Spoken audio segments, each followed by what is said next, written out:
শুভ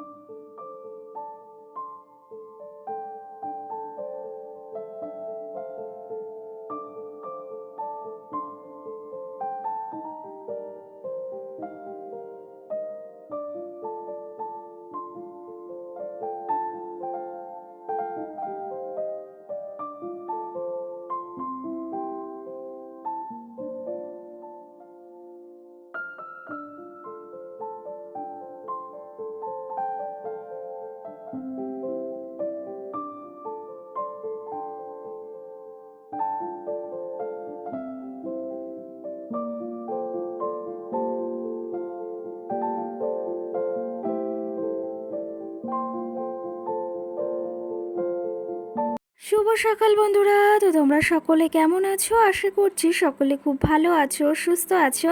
আজ নতুন আরও একটি ভিডিওয় তোমাদের সকলকে জানাই অনেক অনেক ভালোবাসা। আর আজকে হলো রবিবার, এখন ঘড়ি কাটাতে সময় হয়েছে ঠিক সকাল ওই 8:30। তো আজকের ব্লগটি আমি সকাল থেকেই শুরু করছি তোমাদেরকে সাথে নিয়ে। আশা করি আজকের ব্লগটি তোমাদের বেশ ভালো লাগবে।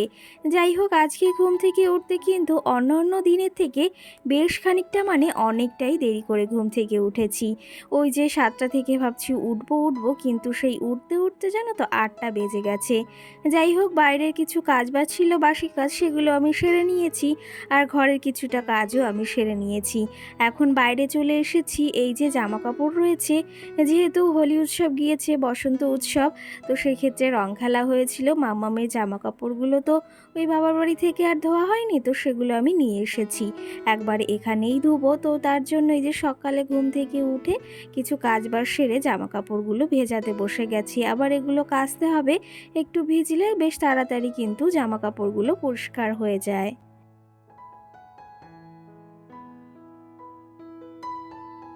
বাবার বাড়ি থেকে ওই শনিবারে আমি এসেছি প্রায় 3টের দিকে। আর এসে কোনো কাজবাজ করতে ইচ্ছা হচ্ছিল না, কিন্তু সংসারের ওই গোছগাছগুলো তো করতে হবে, না হলে ওই যে ঘরে আবার কি করে থাকবো।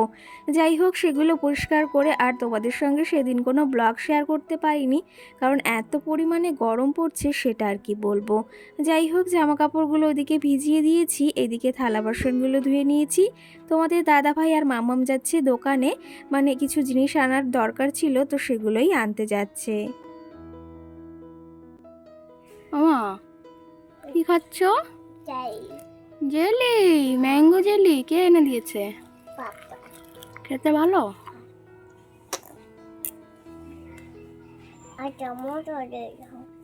কই দেখি চামচ। ওয়াও,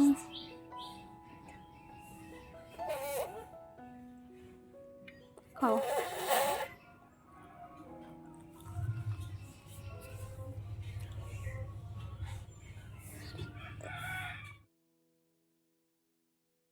সকালে যদিও আজকে ঘুম থেকে উঠতে দেরি হয়ে গেছে, কিন্তু ওই যে স্টেপ বাই স্টেপ সমস্ত কাজগুলো টার্গেট নিয়ে আমি সেরে ফেলেছি। আর স্নানটা ওইদিকে সেরে এসেছি, কারণ কি জানো তো, এত প্রচণ্ড পরিমাণে গরম পড়ছে, স্নানটা না করলে একদমই নয়। আর আমি তো রোজ সকালেই স্নান করি ওই সমস্ত বাসি কাজ বা সেরে। আজকে না শাড়ি পরেছি, আজকে মনে হচ্ছে একটু শাড়ি পরি, কিন্তু জানি না কতক্ষণ পরে থাকতে পারবো, ভীষণ গরম পড়েছে। চলো তবে, এদিকে তো মাম্মাম সোনা উঠে গেছে, তোমাদের দাদাভাই আর ভাগ্নিও রয়েছে। ভাগ্নি যাবে আবার বাড়িতে, ওই যে এসেছিল আমাদের বাড়িতে, বসন্ত উৎসব বলতে দোলের জন্য বাবার বাড়িতে যাওয়া হয়েছিল, সেই ক্ষেত্রে ও যাবে আজকে বাড়িতে। চলো, আমি হালকা করে একটু রেডি হয়ে নিই, রান্না বান্নার দিকে যেতে হবে। আবার বিছনার চাদরটাও চেঞ্জ করতে হবে, কারণ অনেক কাজ পড়েও রয়েছে।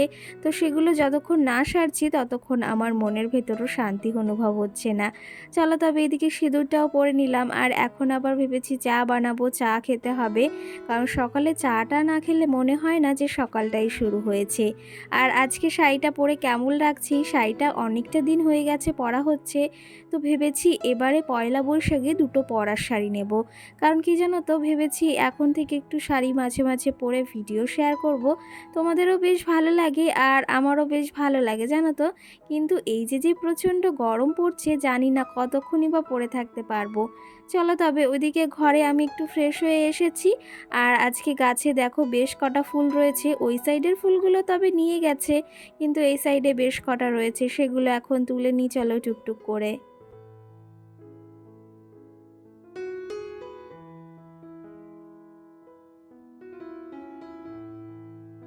আর এই যে নিজের হাতে এই গাছটা লাগিয়েছি, এত সুন্দর ফুল হয় আর কি বলবো, যে এখান দিয়ে যায় সেই বলে যে এই গাছের একটা ডাল নেব। সত্যি ভীষণ ভালো লাগে। আর এই গাছটার বয়স প্রায় 1 বছর হবে এই বর্ষাকাল আসলে। ভীষণ ভালো ফুল হয় আর আমার না ভীষণ ভালো লাগে ফুল জিনিসটা। সকলেরই ভালো লাগে, তবে আমারও অনেকটা ভালো লাগে। দেখো কত সুন্দর ফুল ফুটেছে, ফুলটা দেখলেই মন ভরে যায়। চলো তবে এদিকে এখনও অনেক কিছু বাকি রয়েছে, ঠাকুর পুজো দিতে হবে। আর এদিকে তো এক ঝুড়ি ফুল তুলে নিয়েছি, দেখেছো? এখনও গাছে ফুল রয়েছে, সেটাও তুলতে হবে। তারপরে আবার ঠাকুর পুজো দিতে হবে, রান্না বাড়া কত কাজ রয়েছে। একটা গৃহবধূর সারাটা দিনে অক্লান্ত পরিশ্রম, কাজবাজ। আর এই গরমের দিনে না ভীষণ কষ্ট হয়ে যায় কাজবাজ করতে। তারপর রান্না বাড়া করতে তো আরও ভীষণ কষ্ট হয়ে যায়। এখন দেখো গরমই শুরু হয়নি, তার আগে এত পরিমাণে গরম পড়েছে, সেটা আর কি বলবো। জানি না যখন ভীষণ গরমের সময় তখন কীরকমই বা গরম পড়বে, আর এবছরে কী বা হবে। যাই হোক, ভগবানের আশীর্বাদে সব যেন ভালো হয়, সুস্থ হয়। আর গরমটা ভীষণ ভয় লাগে জানো তো আমার। শীতকালে যদিও কাজ করতে একটু ঠান্ডার ভেতর কষ্ট হয়, কিন্তু গরমের দিনে না সব থেকে বেশি কষ্ট হয় যে জিনিসটা, সেটা হচ্ছে কোনো খেয়েও শান্তি নেই, শুয়েও শান্তি নেই, আর কোনো কিছু পরেও শান্তি নেই। আর গরমের দিনটায় মানে বয়স্কদের সঙ্গে অনেক কিছু মানে সবারই কষ্ট হয়। তো সেই ক্ষেত্রে আমার গরমকালটা না অতটা পছন্দ নয়। কিন্তু ঋতু পরিবর্তন তো অবশ্যই হবে, বলো তো? আমাদের কথা অনুযায়ী কি সব কিছু হবে? কিছুই হবে না।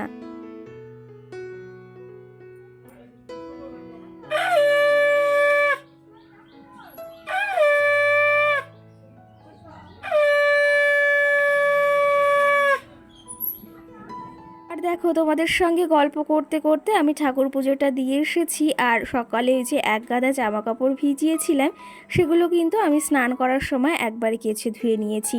না হলে না পরে আমার আর একদম ভালো লাগে না এই কাচা ধোয়া করতে।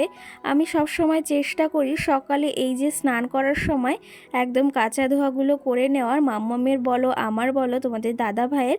কিন্তু ওই যে স্নান করার পর একদমই ভালো লাগে না বা ইচ্ছা করে না এই জিনিসটা। আর এই স্নান করার সময় একবারে এই কাচা ধোয়া করলে পরে কিন্তু নিজে একটু নিলিবিলি সময়ও পাওয়া যায়। যাই হোক, হোলি খেলেছিলাম, ওই যে আবির টাবির ভরেছিল শাড়িতে, সেগুলো ধুয়ে দিলাম। আর এইদিকে মামামের কিছু জামা কাপড় তো ওই যে ভিজিয়েছিলাম, সেগুলোতেও আবির ভরেছিল, রং খেলেছে, তো সেগুলো এখন ধুয়ে এই যে মেলে দিচ্ছি। আর আজকে তো ভীষণ ভীষণ পরিমাণেই রোদ বেরিয়েছে। এই গরমের সময় কাজবাজ করেও কিন্তু একদম শান্তি অনুভব হয় না, ভীষণ ভীষণ কষ্ট হয়ে যায়। আর আমাদের সাধারণ গৃহবধূদের তো আরোই কষ্ট হয়ে যায়, এই যে সারাটা দিনে কাজবাজ সঙ্গে রান্নাবাড়ি করতে আরও ভীষণ কষ্ট হয়ে যায়। কিন্তু ওই যে সংসারের কাজ তো করতেই হবে, সেগুলো ফেলে রাখলে কিন্তু আমাদেরই পরবর্তীতে আরও বেশি কাজ করতে হয়। যাই হোক, সমস্ত কাজ গরম হোক বা শীত হোক আমাদেরই করতে হবে। আর এদিকে জামা কাপড়গুলো দেখো সমস্তটা এদিকে মেলে দিয়েছি, আরও কিছু রয়েছে ওদিকে মেলতে হবে।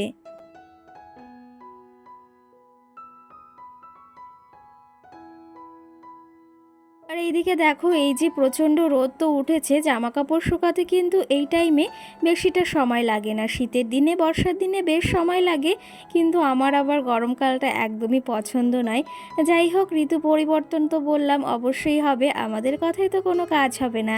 এদিকে দেখো আমি সমস্ত জামা কাপড় মেলে দিয়ে এসেছি, তার আগে আমি চাটা বসিয়েছিলাম ইন্ডাকশানে। আর এখনও অবধি গ্যাস ওভেনটা আনা হয়নি, মানে গ্যাসটা তোমাদের দাদাভাইকে ভেবেছি বলবো এবারে, কারণ প্রচণ্ড পরিমাণে গরমে আমার উনানে একদমই মনে হচ্ছে যেতে ইচ্ছা হচ্ছে না। এখন আবার রান্নাবাড়ি করতে হবে, মানে গরমে একটা পাগল পাগল ব্যাপার যাকে বলা হয় সেরকম লাগছে।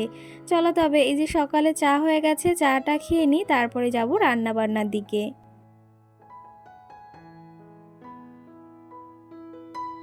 আর এইদিকে চলো তোমাদের কিছু কমেন্টের রিপ্লাই দিই। মামনি নামে বনু আমাকে কমেন্ট করেছে যে দিদিভাই সব কিছু বেশ ভালো লাগলো, সঙ্গে তোমাকেও অসংখ্য ধন্যবাদ সুন্দর একটি কমেন্ট করার জন্য। আর তুমি কেমন আছো অবশ্যই কমেন্ট করে জানিও। তোমাদের সঙ্গে আমি 2 দিন ভিডিও শেয়ার করতে পারিনি, কারণ বাবার বাড়িতে গিয়েছিলাম। আর ওখানে গিয়ে না আমার একদম ভিডিও করতে ইচ্ছা হয় না, কেন জানি না, আমার মনে হয় সেখানে কমফোর্টেবল ফিল হয় না যে ওখানে গিয়ে ভিডিও করব। আর এই জায়গাটা আসলে আমার মনে হয় যে ভিডিও করতে ইচ্ছা হয়, আর ওখানে গিয়ে কি দেখাবো না দেখাবো সেটাই ভেবে আমি কুল পাই না, আর সেই জন্য ভিডিওটা অত ভালোভাবেও শেয়ার করতে পারি না।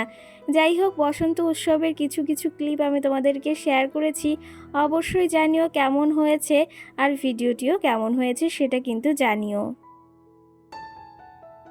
সঙ্গে সোহানা নামে মিষ্টি বোন আমাকে কমেন্ট করেছে, খুব সুন্দর লাগলো দিদিভাই, আর তোমার ফেসবুকে আমি নক করেছি, তুমি দেখেছি হোলির পিক ছেড়েছো। তো অবশ্যই হ্যাঁ, আমি ওখানে পিক ছেড়েছি। আর আমার কিন্তু ফেসবুকের দুটো আইডি, একটা হচ্ছে পেজ আমি এমনি, আর একটা হচ্ছে আমার পার্সোনাল ফেসবুক আইডি। তো তোমাকে দেখেছি, তুমি আমাকে সেখানে মেসেজ করেছো, তো সেখানে আমি কিন্তু আজকেই এতদিন আমি দেখিনি যে তুমি আমাকে করেছো, মেসেজ করেছো। তো সেখানে আমি রিপ্লাই করেছি, তুমি যদি দেখে থাকো অবশ্যই কমেন্ট করে জানিও।